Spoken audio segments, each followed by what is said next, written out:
Hello, my dear. Thank you so much for joining me this afternoon. I met you maybe a couple of weeks or maybe even months ago now here in Dubai, and I'm just absolutely, I welcome you onto my show. You are full of personality, talent, and your strong HR background. I think you'll be valuable to both of our audience. So welcome. Thank you, Trisha. Welcome. Thank you for having me. Welcome everybody who is looking. Yes, it's really a pleasure to be here, and hopefully we can share some good tips and tricks about the job search, and we can help job seeker as many as possible. I know that you are brilliant at writing CVs, but I'm sure that people want to hear more, so it's a pleasure. Thank you. If you want to know a little bit about me, to introduce myself, I am an HR business partner. I've been in recruitment for about 8 years within recruitment and classic generalist HR role. So I've seen both, people who are like only doing recruitment all day, and a busy HR environment where recruitment is just on top of that, and you don't have that much time to look for talent. Fantastic. I think I've sort of been touching on resumes for the last maybe weeks, even months now. And I now want to come across, and I thought you would be the perfect opportunity to be able to explain to everyone not only about the ATS system, but how do you as a recruiter source talent? Or maybe there's options like whether you're actively going out or you're passively receiving the CVs. How do you find talent when you're trying to fill a job? Okay, so as you mentioned, there is two ways of getting people on board. You can have the recruitment process, which is external. You just post an advertisement, and you will get the CVs in, and then after the job will be to filter the CV in order to get the best one. And there is a headhunting part, which you don't post, you don't advertise, and you go directly to look for the people that you think will be suitable for your organization. So if you go to look for people, the best tool to use is LinkedIn. We cannot mention enough about the importance of having a strong LinkedIn profile in terms of information, in terms of connection. LinkedIn is really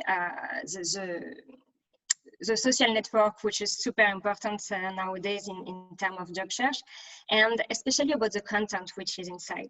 I see some profile where people mention the job that they had, they are well connected, but the description of what they were doing is quite poor, in the sense where you don't have any keywords, you don't have any precise description of what this person was handling in this position. And this is something important to highlight on the LinkedIn profile if you want to be headhunting by a recruiter or an HR person. And on the other hand, when you receive CV, it will be about pre-selecting the CV in order to choose with who you want to have an interview or call or go to the next step. And for this, you will look into some criteria. If you have an ATS, of course, you will use it. We can talk about it later. If not, you will do manually. But what you will look globally is the experience that the person have for the job. So it can be the experience on this job or in the industry, depending on what is the position. Hard skills, which are also related to the experience, but it's important to have those specific skills for the job. Degrees, sometime, if it's necessary for the position. And also some other things which are a bit more subjective, I will say, and it depends to the person who is reading it. It will be the career progression. Like you can have 20 years of experience in your job, which is super great, it's amazing. But if you have 20 years of experience in the same position, maybe, there is something wrong. So it can be that you didn't have the capability to go to the next step. Or it can be also that you didn't want. If you are really focusing on your personal life and you don't want to take more responsibility, it's fine. It can be fine for many companies, but it will depend on what you want for your organization. If you need people to have a progression because in a few years you will have some new vacancy and you want your talent to grow within the company, it's not matching what you want. But if you don't have those possibilities and you want someone to stay in the same job, then it's amazing to have someone who stay 20 years. But this is important to look at that. And also the frequency of the change of company.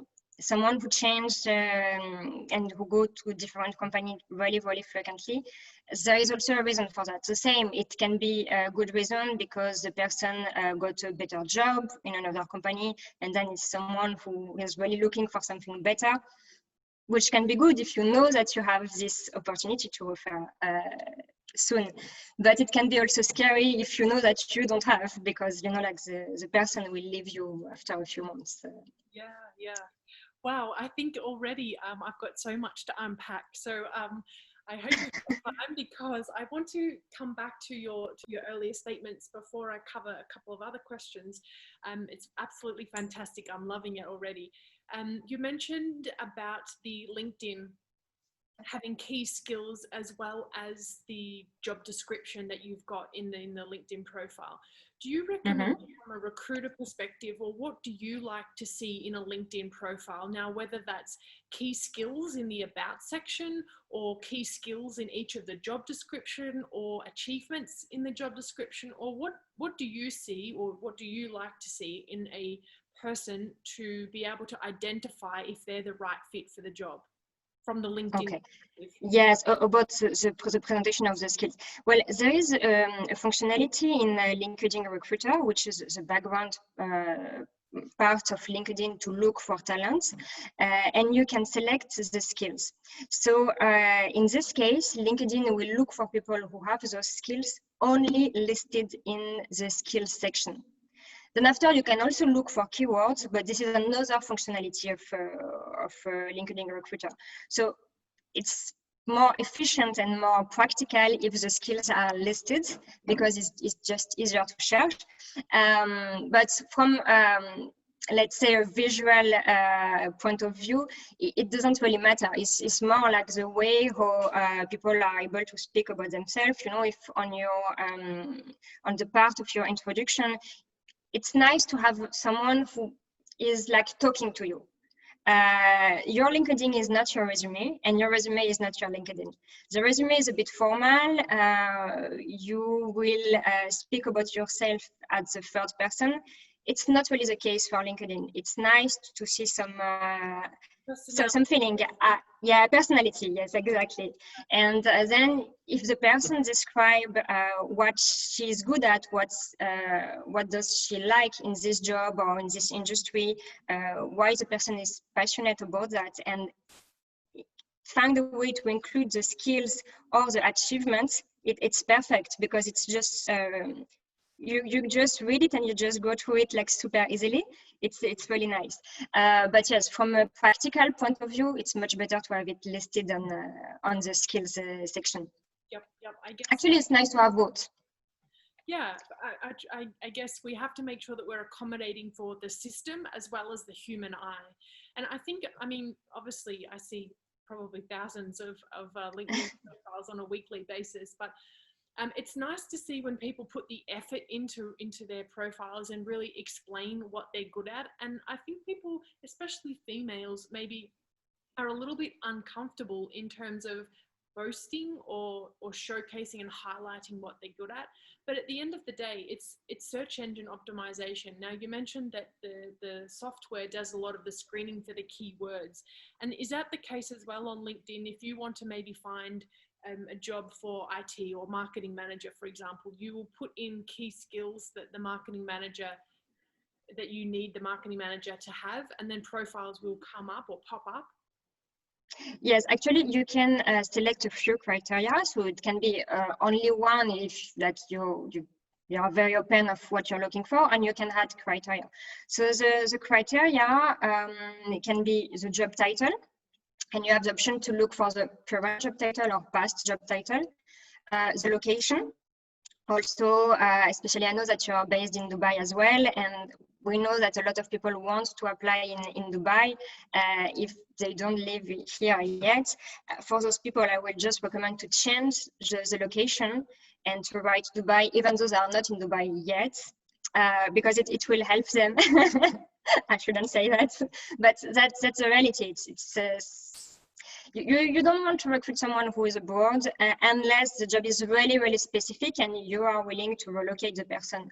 But for a position which you can find people here who have experience with the city and are available directly, it's just easier and more safe for the future, because the person is more likely to stay than to want to go back in the country. So, oh, sorry, go ahead, sorry. No, please. I was going to say, especially these days, like companies are, cost is a huge factor to consider. And if you're having to hire someone abroad, then it's an added cost. So I guess it's a little tip for a job seeker to do if they're wanting to apply for a job in Dubai or UK or whatever, put their location there so that it increases their chances, I guess. Yes, this is absolutely it. I was talking about Dubai, but of course it works for everywhere in the world. It's always better to be in the location. Yes. Right. So and so yes, that's pretty much the things that you can list. You can also add companies and schools, but honestly, I don't think we really use it. I personally don't use this function. You use it if it's really, really, really specific, and okay, you need someone who has been working in one of your competitors' company. That could be good things, but this you cannot change anyway the company where you have been working, so it's pointless to to mention that. So, but yes, the job title, the location, and the skills plus the keywords. So you can have the hard skills, which is listed as skills, and also that you mention a few times on your profile, because maybe you will mention an achievement that you have done related to these skills, and then it will be a keyword. So when the recruiter is looking on LinkedIn, he will write on the keyword and on the skills, and your profile is more likely to appear. Fantastic. This is such good advice, and the insider tips and tricks. I want to come back again into the first minute or two of our conversation, but you mentioned about the resumes. Now, I know that clearly LinkedIn and CVs are a different tool that we use, but how do you source, or what do you look for in a CV to identify talent? In a CV, okay. In a CV, so I will say about the content of the CV and not the format. So for that, it will be, as I mentioned a bit before, it's about the experience. Yeah, the experience and the skills, but also the visual impact is more likely to lead you to be selected, just because the recruiter will be able to find this information. You can have the experience, you can have the skills. If it's written, like all mixed, or you have a piece of text which is like that and you cannot read anything, unfortunately, yes, you don't have time to read everything. So you need to be able to click on the information that you want. So what are the information that I need is I need to know your experience, and I need to know your skills. So if you have on the top section your skill listed or your achievement listed, it's much easier for me, because I already know what you are able to, what you're good at, and then after, okay, I can go through and read a bit more in details. But this is really quick. Also, if you have really a lot of application, and especially in companies where you don't have an applicant tracking system, because small company sometimes, or most of the time, do not have this software, you need to do it manually, and it's a lot of work, because this doesn't decrease the number of applications that you have. So you still have hundreds of CVs, but you have nothing to help you with that. So in this case, unfortunately, a CV which has a bad formatting and which is hard to read, you're most likely to not be willing to read, and just go to another one. Just because at the end of the day, you're a human, and like you need to deliver what you have been asking to. So you need to fulfill this position and to find the right person. So you need to be efficient, and yes, that's just that's bad actually, but that's the reality, unfortunately. It's really nice to see because, I mean, we haven't been discussing this. We haven't aligned on any conversation prior to this. And it's so nice to see that what I'm doing as a CV writer is reflecting what you as a recruiter will see, because always for my clients, I get them to do a little bit of homework and give me 3 or 4 of their most significant workplace achievements over their career. And we insert them at the top of the third of the page so that when the hiring manager, recruiter, whoever's reading the CV opens that document, it's the first thing that they will see: their profile summary, skills, and workplace achievements. And I think it's a nice, concise summary to encourage them to read further down the document to find out what talents they've got. So it's really nice to see that we're both aligned. So I'm sure that the CVs that you write are amazing, and at least they try to engage the recruiter to read it. And these tips of adding a few work achievements at the top of your resume, it's especially good for people who have achieved something in a position that is a bit old, or like happened a few years back, but it's actually really relevant for the jobs that they are applying to now. Because if it's something which happened like a few years back, it's not the first thing that you will read. You will read the top of the resume, you will read the 2 last position, and then you will decide if you want to read more or not. So it's amazing, and it's really nice that you do that. I'm sure your clients love it. Great. So, my dear, I wanted to touch and ask your opinion. What do you think of soft skills? Because I know that now these days, especially now with the pandemic happening, and unfortunately there's a lot of people unemployed, which means that they will probably be applying for jobs that they usually wouldn't have maybe 5 years ago. And some of them maybe not have the appropriate education or qualifications, but they're applying for it because they need a job. So do you foresee, or have you had any experience, or what's your insights into essential skills or soft skills versus hiring someone who is not qualified? So if you have soft skills versus degrees, for example, or so qualification? Like, yeah, so maybe, for example, maybe I'm applying for cybersecurity. Now, I don't have a degree related to that, but I have got experience and I'm very well connected. I've got a good network. I've got strong interpersonal skills. I am adaptable. I learn quickly, but I don't have the official degree. Do you think that will change? Do you foresee changes happening, that recruiters will hire people without the necessary education, or do you think that it will remain that way? Required with the degree? Okay. For this thing about education and degree, I think it's something a bit personal, depending on the recruiter. If they had in the past, if they did some recruitment, they got some people on board who didn't have a degree, and they give them a chance, let's say, and the person was amazing, delivered outstanding result, and they were super happy, the recruiter is more likely to go in this direction. If the opposite happened and the recruiter was super disappointed and it was a disaster, the recruiter is most likely the kind of person that will be looking for someone who actually has the formal degree. In general, let's say someone has a neutral opinion about that. If the person does not have the degree but have the experience, and also is able to showcase that by his general skills, it doesn't matter if it's hard skills, soft skills, all the skills necessary for this position, is able to showcase that he is able to do the job, yes, the person can get the position. But it will also depend of which kind of job is it. I like to say that maybe it's a bit basic classification, but there is kind of 2 categories of job.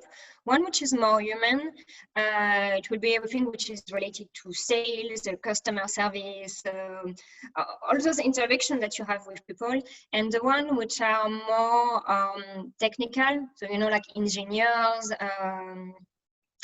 everything which is in finance or related to maths, this kind of thing.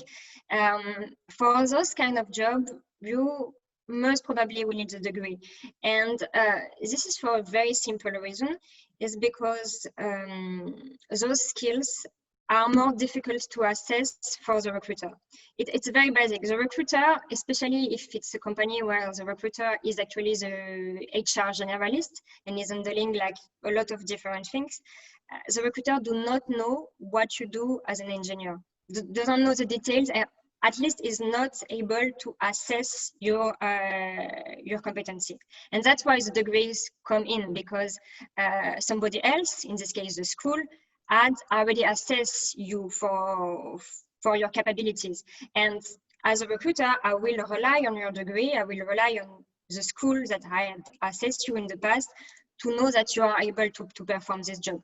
So for this kind of job, the degree is more necessary. That wouldn't be the case if the recruiter is the manager of the department, for example, because or if the recruiter is doing or I've been doing in the past the same job as the one that he is looking for, because he will be able to assess the skills, providing that he has time to do it as well, because that's a lot of factor.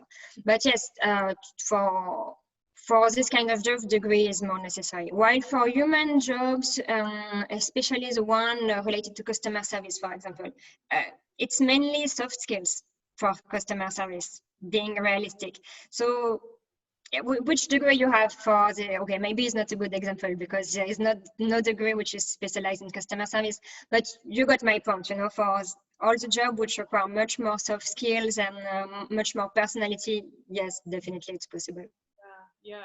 I think that this is maybe where personal branding comes into play, and it's becoming maybe a new norm that a CV alone won't get you a job. You need to be able to showcase, especially if you're going for a customer service position, you know, maybe even in restaurants or food and beverage, that maybe video resumes or a lot of posting on LinkedIn, and even videos, being in front of a camera, feeling comfortable, so that you can, so when a recruiter's looking for talents in these types of fields, they get a feel for who you actually are, which is personality and your soft skills, versus when, you know, 5-10 years ago, even, and I'm still young, but even when I'm applying for a job, you literally would print off your CV or you email your CV and that would be it. And I think these days now people are looking more than just the resume, which is where LinkedIn comes in, which is where video resumes,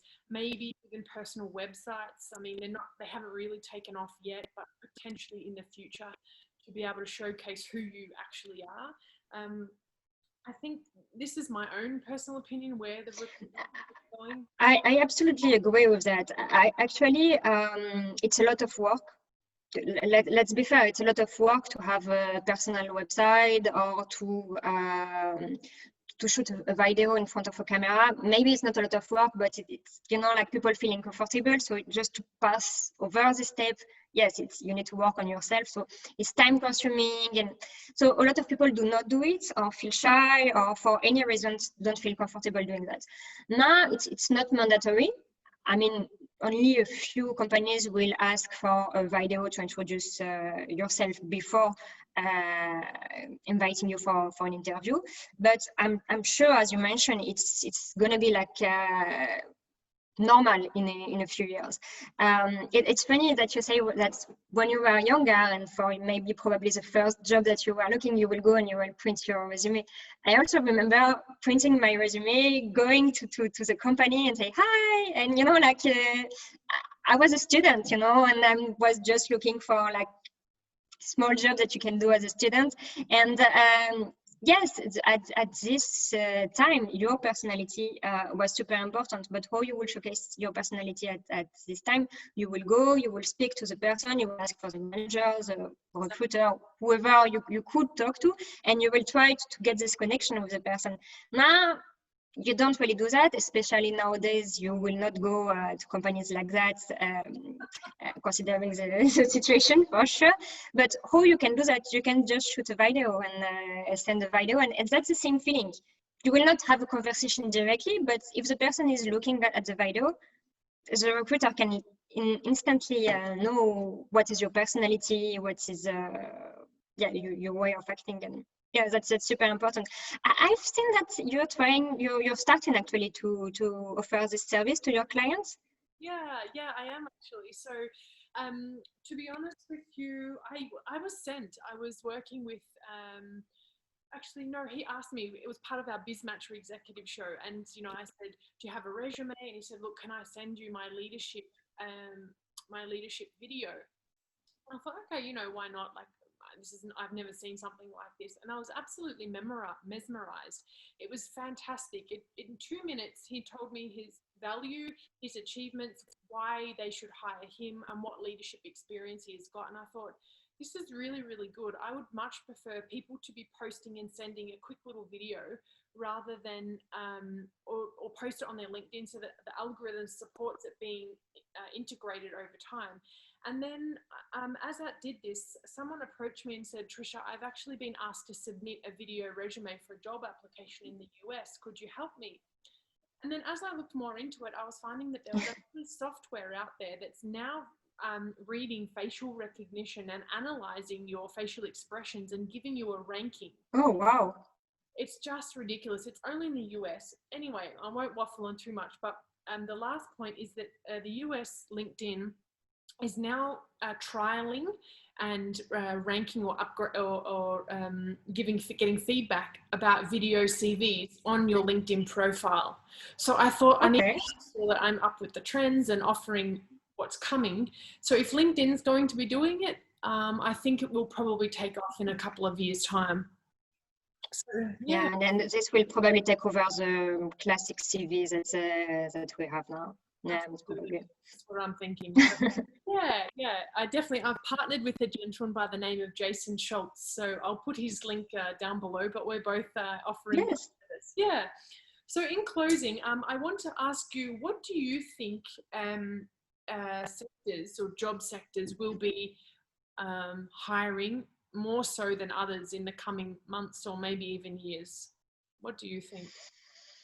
Honestly, it's difficult to guess. I know there is some studies which have been conducted about this topic with people which are much more aware of that than me. And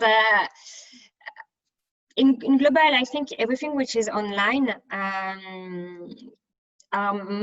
more likely to become bigger and more important. So of course you will need people to support that.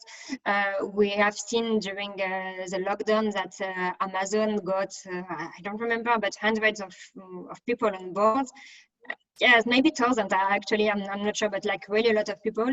And Amazon is the big one in the industry, but also all the small ones have been hiring people. And so yes, everything which is online, the medical, but not medical only in the sense of COVID care or care, not only things about around COVID, but medical in general, which will also include well-being, all this kind of thing, like maybe sports, maybe nutrition, because I guess people realize that it's important to take care of yourself, of your family, of your belong. It's just like this new way of thinking, which is much closer to your body and to yourself. So everything which is medical. What else? Maybe all the services which are which aim to make your life easier. So I'm not talking only about delivery, but it can be I don't know, like an app which is able to compare a few providers within an industry, like we have for the insurance. It's super frequent for the insurance, and it exists for years. But I guess it will become more frequent in all kind of industries. Yeah. That's all I can think of now. No. I guess it was just spur of the question. So, yeah, I mean, everyone's got their own ideas, and I guess no one really knows. So, what is your opinion on the sectors that will be hiring? Definitely IT. I think that will be huge. I think. Oh yes. Yeah, the IT sector. I mean, it probably had a short boost, but I think it will remain. Now that everyone's digital, or more so than ever, I think the demand for IT skills and talent will be through the roof, because everyone now has upgraded their own level of knowledge, which means that the demand for even more products, services, things working faster, I think will be higher than ever. I also think, like, in terms of like sort of the lower socioeconomic positions will be temperature recording, data analysts, because there's a lot more data, temperatures, etc. to be filtered, which means then as well, like cleaning services, it will be a lot more robust. I definitely think that talent pools will be quite varied. Sort of, there'll be more employment for those in the bottom sector, and then again in the top end. And I think the middle guys will unfortunately miss out. There'll be a lot of leadership roles that will be needing to build strategy. How do we get back to pre-COVID, which obviously you need strategists and to get back to this level of profitability. Yes, definitely. You need analyze, you need the leadership, you need all the, let's say, the top position, and those top positions will also be to be on those positions, you will need more skills and more knowledge than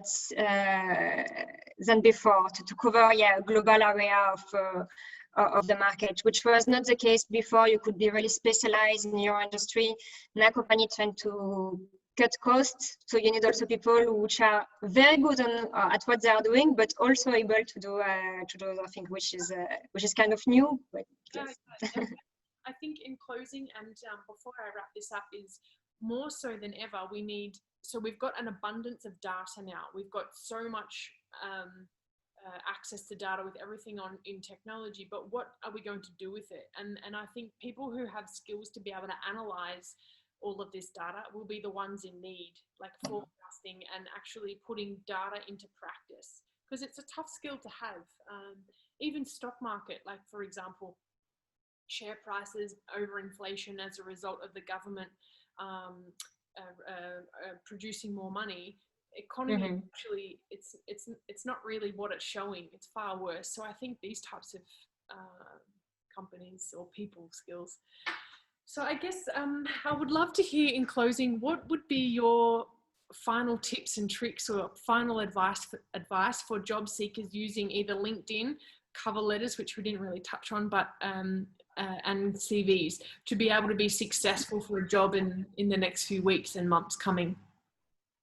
Okay, so first have a good CV, which is easy to read, structured, and which can catch the attention of the person who will read it. Because the CV is a tool that you will use in all the way possible of applying for a job. Then I will say network and use LinkedIn for that. Of course, have a perfect profile or as good as possible, and after connect to people, engage with people, post, comment, not only post, because people think, okay, I always need to post. No, comment on other people posts. They are most likely those people will remember you if you commented on their post. They will reply to you, and that's how you engage. So yes, have a good base, which is your CV and your LinkedIn profile, and after connect. But do it this way, not the other way around, because if you start connecting and engaging with people with a poor profile, it's not going to show a good image of you. Yes. Yeah. I reckon all of that, honestly. Thank you so much for your time. Honestly, I'm really, really appreciative, and I am sure that our audience will absolutely love this jam-packed, information-filled session. So thank you so much for your time. Thank you so much, Trisha. Welcome. Bye.